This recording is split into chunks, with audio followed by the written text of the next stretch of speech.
Hello everyone, welcome back to my channel. कैसे हैं आप सभी लोग? आई होप आप सभी लोग बहुत अच्छे होंगे। सुबह सुबह का वेदर इतना प्यारा हो रहा था, ऐसा लग रहा था बहुत तेज़ बारिश होगी। आज का व्लॉग वैसे भी बहुत ज़्यादा लेट जा रहा है क्योंकि मेरे बेटी की हो रही है तबीयत ख़राब। सुबह सुबह बंदरों के दर्शन हुए। कहते हैं ना कि हनुमान जी का रूप है, तो फिर बहुत ज़्यादा मस्ती कर रहे थे। या छोटे छोटे बच्चे भी थे बहुत सारे। इन्होंने ना पूरा इस एरिया में धूम मचा रखी थी, शोर मचा मचा के। तभी मेरा आ गया एक कोरियर, तो मैंने कहा चलो कोरियर ले लेते हैं सबसे पहले, क्योंकि कोरियर मेरा ना काफ़ी दिनों से डिले हो रहा था और आज फाइनली आ ही गया था। और ये कोरियर जो मैंने मंगाया था ये मीशो से मंगाया था। मैं ज़्यादातर आइटम मीशो से ही मंगाती हूँ। और जो भी ये प्रोडक्ट है अभी मैं आपको ओपन अप करके दिखाऊंगी। बहुत ज़्यादा यूज़फुल, और जो बच्चे ना बहुत ज़्यादा ही ट्राई करते हैं पेंटिंग वगैरह करने के लिए, या फिर लिबन आर्ट वगैरह करना चाहते हैं, तो उसके लिए बहुत ज़्यादा अच्छा है ये। तो वैसे तो ये लिबन आर्ट के अलावा भी किसी और एक चीज़ में काम आता है। वो किस काम में आता है वो वीडियो में देखने को मिलेगा आगे। वीडियो को आपको एंड तक ज़रूर देखना है। अगर नए हैं तो like, subscribe, share, bell icon पे क्लिक ज़रूर कर देना। तो यहाँ आज मेरे ना बेटे का प्रैम मुझे आज ठीक करना था। काफ़ी टाइम से चल रहा है। मेरा बेटा पहले बहुत छोटा था तो उसका वेट भी थोड़ा कम था। अब जैसे जैसे ये बड़ा हो रहा है इसका वेट गेन हो रहा है, और जिसकी वजह से ना बैठने में इसे बड़ी दिक्कत हो रही थी।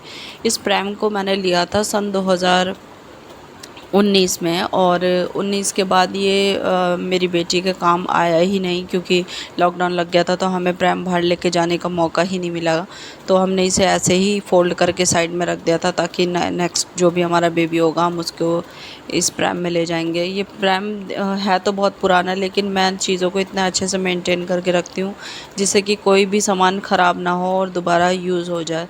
तो इस प्रैम को मैंने लिया था लगभग 6,500 में। तो मुझे लगा कि अगर मैं इसे कबाड़ी वाले को दे भी देती हूँ तो ये वर्थ इट नहीं है, तो इसलिए मैंने इसे संभाल के रखा था।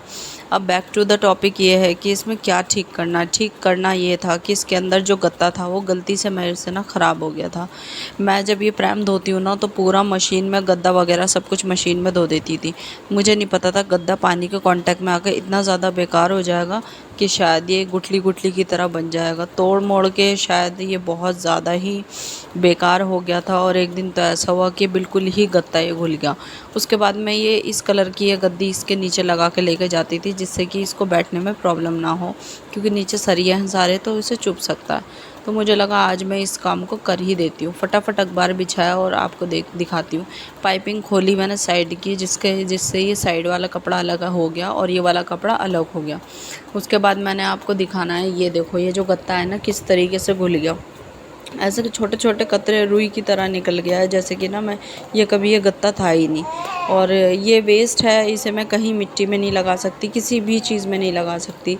तो मुझे लगा कि मैं फेंक देती हूँ इसे, बहुत ज़्यादा सही रहेगा। फटाफट मैंने ये सारा सामान अखबार में कलेक्ट करा और डस्टबिन को दिखा दिया, क्योंकि मेरे किसी भी काम का नहीं है। और इसमें सिलाई और पाइपिंग दोबारा होनी ही होनी है। और गाइस बैकग्राउंड वॉइस को प्लीज़ इग्नोर करना, क्योंकि मेरे बेटे की थोड़ी सी तबीयत ख़राब हो रही है, बुखार हो रहा है उसे, तो वो बस ऐसे कराया जा रहा है। दवाई खिला दी है मैंने उसे।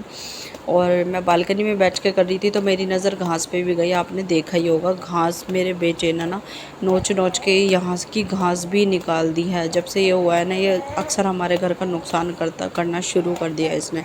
अभी इसने थोड़ी देर पहले थोड़ा सा वॉलपेपर फाड़ा था तो मैंने इसे भगा दिया था वहाँ से, लेकिन ये मानता नहीं है। उसके बाद ना मैंने ये जो कार्डबोर्ड मेरे पास आए हैं, इस कार्डबोर्ड को ना मैंने नाप लेके कटिंग करने के लिए बैठ गई थी, क्योंकि मुझे लगा कि आज मैं ये काम कर ही देती हूँ।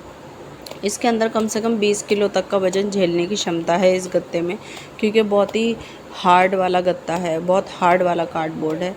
तो मुझे लगा कि ये डबल भी लगा दूँगी तो और ज़्यादा बेनिफिशियल रहेगा।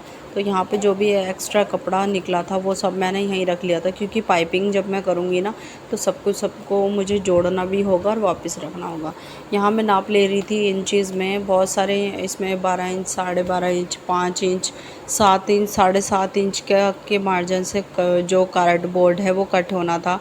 तो आप यकीन नहीं मानेंगे, ये गत्ता इतना हार्ड था कि चाकू से तो कट ही नहीं सकता था। और मुझे ना चाहते हुए भी ना हथौड़ी और प्लास की मदद से ना मुझे इसको कट करना पड़ा। मैं बताती हूँ मैंने कैसे करा। थोड़ी थोड़ी दूरी पे ना हथौड़ी से मार मार के मैंने मार्क बनाया, और पेन के निशान से मैंने एक लाइन खींच ली थी। उसके बाद मैंने कट करने के लिए बहुत ज़्यादा स्ट्रगल करा। लगभग आप यकीन नहीं मानेंगे 15 मिनट मुझे इस कार्डबोर्ड को कट करने में लग गए। उसके बाद मैंने लास्ट में इसको हाथ से फोल्ड करा, तब जाके कई पीसेज में ना मेरे हाथ में आ चुका था।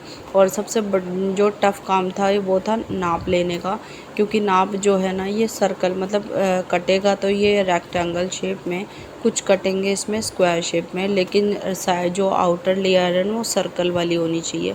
तो बहुत टफ़ लेंदी काम था।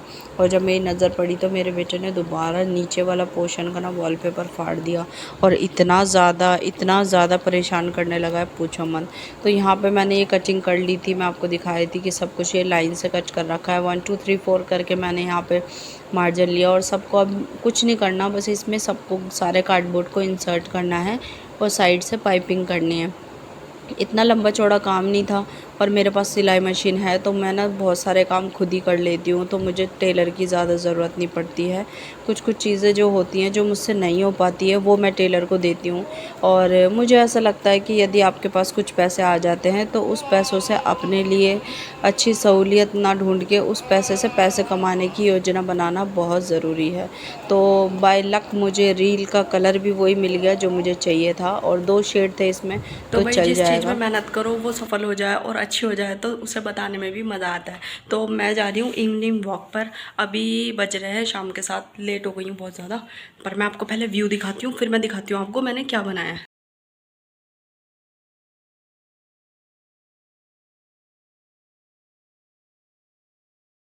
ये देखो, ये जो मेरा चितकुश बेबी बैठा है ना, देखो इस फ्रेम में यहाँ पे ना बहुत ज़्यादा झोल आ रहा था, जो कि जिसकी वजह से सीधे बैठ नहीं पा रहा था, लटक रहा था। बट अब ये प्रॉपर सिट कर पा रहा है और इसे बजा भी पा रहा है अच्छे से। अरे ये टांग इधर को कैसे निकाल ली, अरे बहुत शैतान बच्चा हो रहा है मेरा। तो इधर निकालो, इधर की तरफ निकालो बेटा। तो ये है, इसका कलर उड़ गया थोड़ा सा, ये गंदा नहीं है, पहले मुझे ऐसा लगता था गंदा है। तो ये देखो अब प्रॉपर फ्रेम तैयार हो गया है और चलते हैं, घुमाने आता आपको। तो इसे पिला देती हूँ पहले पानी, फिर चलेंगे। गाइस वीडियो बहुत ज़्यादा लंबे हो जाते हैं, इसलिए वीडियो को मैं कर रही हूँ यहीं पे एंड। वीडियो अच्छी लगी तो like subscribe share bell icon को क्लिक ज़रूर कर देना। तब तक के लिए बाय बाय।